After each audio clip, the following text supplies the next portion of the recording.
O'zbek tili juda ham boy til. Bunga aslo shubha yo'q. Chehra, husn, jamol, yuz, bet, aft, bashara, turq. Lekin shunday bo'lsa ham, zamonaviy o'zbeklar ayrim ruscha so'zlarni o'zlariga moslashtirib olganlar. Sound Pixels aynan shu so'zlarni taqdim etadi.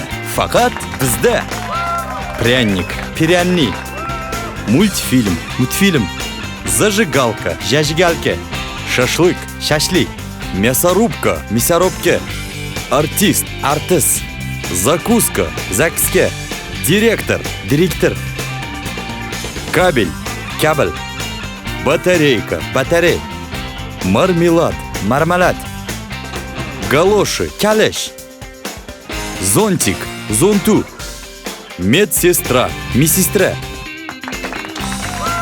Agarda sizda ham qiziqarli g'oyalar va takliflar bo'lsa, bizning kanallarimiz hamda sahifalarimizga murojaat qiling.